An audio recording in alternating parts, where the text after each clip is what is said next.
को जय माता की। मैं माँ काली माँ दूतनी दरबार से आज हम ये जो वीडियो बना रहे हैं बहुत ही अच्छे विषय में बना रहे हैं कि किसी ने हमसे सवाल किया है, कोई जानने वाले हैं कि जो इंसान भक्ति मार्ग पे चलते हैं तो उनके सोच में भक्ति बड़ी होती है या ज्ञान, दोनों चीज़ों में से क्या बड़ा होता है। और पहले इंसान को, मनुष्य को किस चीज़ की प्राप्ति करनी चाहिए, ज्ञान की प्राप्ति करनी चाहिए या भक्ति की। तो वीडियो में पूरे बने रहें अंत तक, बीच में बिल्कुल भी स्किप ना करें क्योंकि ये बहुत ही अच्छी एक ये वीडियो जाने वाली है कि जितनी समझ जिस इंसान में जितनी सोच और जितनी समझ होती है वो भक्ति मार्ग में चलते चलते कहीं ना कहीं इंसान अपनी समझ को, अपनी सोच को और अपने ज्ञान को किसी न किसी इंसान के सामने रख ही देता है। तो बहुत ही प्यारा सवाल था, तो इसी सवाल का आज हम थोड़ा सा वीडियो के माध्यम से, शायद वो जिसने हमसे सवाल किया है वो बच्चा भी सुन रहा होगा। तो जी, अगर कोई इंसान, मान के चलो कोई भी इंसान अगर किसी भी इष्ट की भक्ति कर रहा है और भक्ति करते हुए काफ़ी साल हो चुके हैं, मान के चलो कि भाई 10 साल हो गए हैं, 20 साल हो गए हैं, और एक दूसरा इंसान जो नॉर्मल भक्ति कर रहा है अगर 1 महीने की भक्ति कर रहा है, 6 महीने की भक्ति कर रहा है, तो उसके माता रानी ने उसको अन्न के भंडार भरे हुए हैं, उसको किसी चीज़ की कमी नहीं है, पैसे की, धेले की, और गाड़ियाँ भी खड़ी हुई है। भगवान की दया से, माता रानी की कृपा से उसका घर मकान भी अच्छा बना हुआ है।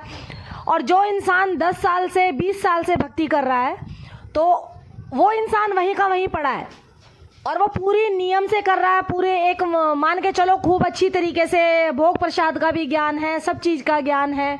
हम देखो ये नहीं कहते हैं कि भाई इंसान कोई ज्ञानी ही बात बोलेगा। देखो कभी कभी क्या होता है, जो मनुष्य लगता है कि भाई जिस इंसान को, किसी को कुछ नहीं आता है वो मूर्ख है, वो इंसान मूर्ख है, उसे किसी चीज़ का ज्ञान ही नहीं है। लेकिन ऐसा नहीं होता। अगर कोई इंसान नॉर्मल सी भक्ति भी कर रहा है, किसी इष्ट की शरण में जाके अपने तन मन धन को त्याग के और उस परमात्मा की एक तेल की ज्योत भी जला रहा है, तो कुछ तो उसको माता रानी ने दिया होगा, कुछ तो उसको विवेक बुद्धि दी होगी जो इंसान कहीं ना कहीं अपनी इस्तेमाल कर सकता है। तो जो इंसान 6 महीने से भक्ति कर रहा है और जो 10 साल से भक्ति कर रहा है, तो वो उस इंसान के लिए मन में थोड़ी सी ये बात आ जाती है कि ऐसा उसको माता रानी ने क्या दे दिया, ऐसा उसके पास ऐसा कौन सा वो तप जप कर रहा है और कौन सा मंत्र जाप कर रहा है जो जिस तरीके से उसका तो अंधन का भंडार भरा हुआ है, उसको पैसे देली की भी बिल्कुल कोई तंगी नहीं है, उसकी गाड़ियाँ खड़ी हुई हैं, उसके बंगले खड़े हुए हैं और उसका अच्छा बिजनेस चल रहा है, कारोबार चल रहा है और उसके घर में खुशियाँ खुशी आ रही है और हम वहीं की वहीं पड़े हैं। देखो जी, बात आती है इसमें सारी ज्ञान की। जो मनुष्य 6 महीने से भक्ति कर रहा है, 2 महीने से भक्ति कर रहा है, मात्र 1 महीने से भक्ति कर रहा है, लेकिन वो कर रहा है खुद को एक 0 लेवल पे मान के, ना ही वो कोई साधक है, ना ही उसे कोई किसी चीज़ का ज्ञान है, ना ही उसे भोग प्रसाद का ज्ञान है। बस वो एक नॉर्मल भक्ति कर रहा है, मन से भक्ति कर रहा है, उस देवता के लिए भक्ति कर रहा है जिसको वो अपना सब कुछ मान के चलता है। खुद को शून्य बना के परमात्मा में विलीन होके वो भक्ति कर रहा है, इसलिए उसको माता रानी ने उसकी झोली भरी हुई है। और आप जिसको इतना ज्ञान है, इतने आप सालों से तप जप कर रहे हो, इतनी भक्ति कर रहे हो, आपके मन में एक अज्ञानता की बात आ गई। आपने चाहे भले किसी को, सामने वाले को मुंह से नहीं बोला, परंतु आपके मन में उस बंदे के लिए ये सवाल आ गया कि वो इंसान की 5 मंजिल की कोठी खड़ी हुई है और उस इंसान के घर में अंधन के भंडार भरे हुए हैं, तो आपका सारा ज्ञान किसी काम का नहीं है।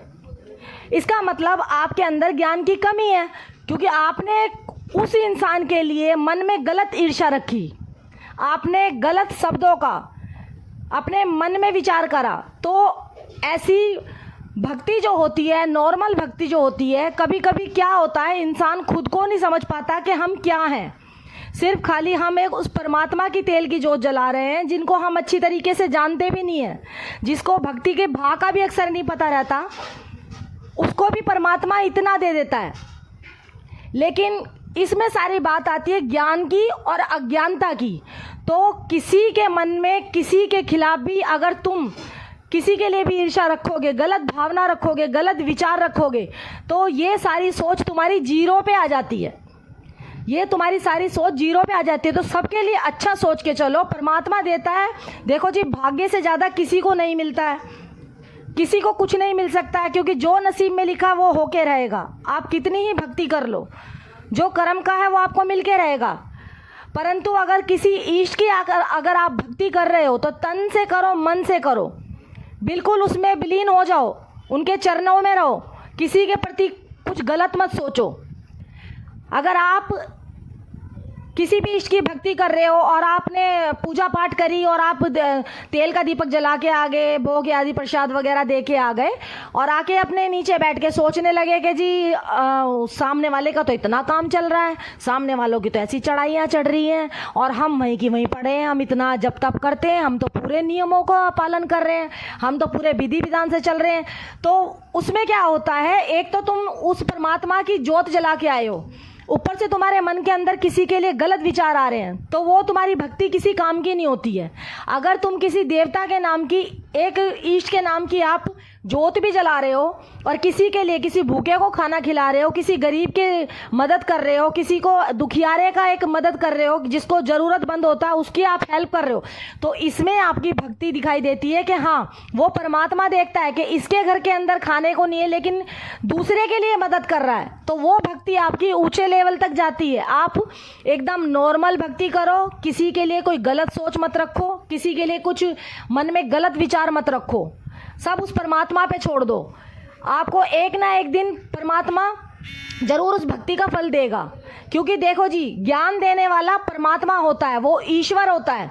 मनुष्य में इतनी हिम्मत नहीं है, ना ही इतना मनुष्य में ज्ञान है। अगर मनुष्य में ज्ञान होता तो अपनी गृहस्थी में बैठ के कोई इतनी ज्ञान की बात नहीं करता, इतनी ज्ञान की बात कोई नहीं करता। अगर गृहस्थी में बैठ के ज्ञान होता है, माता रानी देती है, सबको देती है, परंतु इतना नहीं कि आप ईश्वर को नीचे समझने लगो और खुद को आप ईश्वर के लेवल पे बिठा दो, तो ये मूर्खता की बात है और कुछ नहीं है। क्योंकि देखो, परमात्मा से, एक परमात्मा ने सबको रचा है, सबको रचा है, सबको विवेक बुद्धि दी है, परंतु कोई उस बुद्धि का इस्तेमाल करता है, कोई नहीं करता है। किसी की जब तब से बुद्धि खुल जाती है, किसी की नहीं खुलती है। तो इसी तरीके से देखो जी, एक साधारण सी भक्ति करते रहो, सबकी आप रिस्पेक्ट करो, किसी की आप मतलब मन के अंदर किसी के लिए आप गलत ईर्ष्या मत लेके आओ, सच्ची भक्ति करो। आपको माता रानी, अगर आप भक्ति करोगे, नॉर्मल भक्ति से आप शुरू करोगे, जीरो से भक्ति शुरू करोगे, तो उस भगवती की कृपा से वो लेवल तक, ऐसे लेवल तक पहुंचाएगी जहां आपने जिस चीज़ की कभी उम्मीद भी नहीं की होगी, आपने कभी सोचा भी नहीं होगा। क्योंकि जो आपके जीवन में इंसान, जैसे कि आप भक्ति करते हो माता रानी की, माता महाकाली की आप जोत जलाते हो, ये माँ की भक्ति में हमने हर जगह देखा है कि माता रानी की अगर कोई तेल की जोत जला रहा, माँ काली की, तो उनके साथ परीक्षा होती है। माता रानी हर चीज़ की परीक्षा लाती हैं जीवन के अंदर, क्योंकि ऐसे ऐसे चेहरे माता सामने लेके आती है जो हमारे लिए अच्छे हैं, जो हमारे लिए भविष्य में आगे चल के हमारा साथ देने वाले होते हैं, जो हमारी मदद करने वाले होते हैं, जो हमारे को ऊंचाइयों पे हाथ लगाने वाले होते हैं, उन्हीं इंसान को हमारे साथ रखती हैं। बाकी के जो कूड़ा कचड़ा होती है उनको सबको माता रानी साइड कर देती है। लेकिन एक टाइम ऐसा भी आता है, सबके चेहरे पहले सामने आते हैं, चाहे वो कोई भी हो, कोई भी तुम्हारा प्रियजन हो, उनके चेहरे एक ना एक दिन सामने जरूर आते हैं, चाहे तुम्हारा कोई कितना ही खास क्यों ना हो।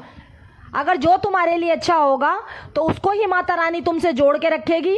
बाकी के जो तुम्हारे लिए कोई पीछे खींचने वाला होता है, जिसको लगता है कि हाँ भाई ये इसकी चढ़ाइयाँ ना चढ़े, ये हमसे आगे कैसे चल रहा है, तो उसको माता रानी खुद ब खुद साइड कर देती है। और रही ज्ञान की बात, अगर आपने कोई अच्छा गुरु धारण कर रखा है तो हम आपसे यही विनती करेंगे कि अपने गुरु को बिल्कुल ना छोड़ें, गुरु के चरणों से लग के रहें, क्योंकि गुरु का अनादर कभी भी ना करें। गुरु के पास जितना ज्ञान था, जितनी सोच थी, जितनी समझ थी, वो एक शिष्य के झोली में दे देता है। शिष्य को चलना ना चलना, उनके नियमों का पालन करना ना करना, वो शिष्य पे निर्भर करता है। क्योंकि गुरु के पास जितना जो होता है वो दे चुका होता है अपने चेले को, लेकिन बहुत से होते हैं कि भाई गुरु को पीछे हटा के खुद आगे निकलने की सोचते हैं, तो ये बिल्कुल गलत है। अगर आपने कोई गुरु धारण कर रखा है तो आप गुरु के सामर्थ्य से चले, और जो इंसान बिना गुरु के हैं तो वो नॉर्मल भक्ति करें, माता रानी को ही गुरु बना के अपनी पूजा पाठ करें। बिल्कुल भी आप किसी चीज़ से घबराएं ना, बिल्कुल पीछे ना हटें। माता रानी आपको भक्ति की राह पे चलते चलते उस लेवल तक लेके जाएगी, आपको ज्ञान की भी कमी नहीं पड़ेगी। आपको माता रानी ऐसे ऐसे अनुभव करवाएगी कि आपको किसी की भी जरूरत नहीं पड़ेगी, आपको खुद ज्ञान की प्राप्ति होगी। आप अच्छे बुरे का खुद फैसला ले सकते हो। आप सामने वाले बंदे का क्या किस तरीके से उसकी बात का जवाब देना है और उसके मन में क्या चल रहा है हमारे प्रति, ये सब आपको सोचना की कोई जरूरत ही नहीं पड़ेगी। माता रानी खुद ब खुद आपके सारे रास्ते खोलेगी। आप विश्वास करके चलो उस भगवती पे। एक नॉर्मल सी भक्ति करो, साधारण भक्ति करो, एक साधारण इंसान बन के भक्ति करो, बड़े साधक बन के नहीं। मैं मत लेके आओ। जिस इंसान के अंदर मैं आ जाती है कि हम बहुत बड़े ज्ञानी हैं, तो वो इंसान एक ना एक दिन जमीन पे आके गिरता है। वो जरूर गिरता है, उसे भगवती जरूर गिराती है, क्योंकि उसके अंदर मैं आ गई है। वो खुद से ज़्यादा दूसरे इंसान को कुछ नहीं समझता। तो जी हमने वीडियो के माध्यम से छोटी सी ये जानकारी दी है। अगर आपको हमारी वीडियो में कुछ भी समझ आया हो तो वीडियो को लाइक करना, सब्सक्राइब करना और ज़्यादा से ज़्यादा शेयर करना। तो सभी को जय माता की।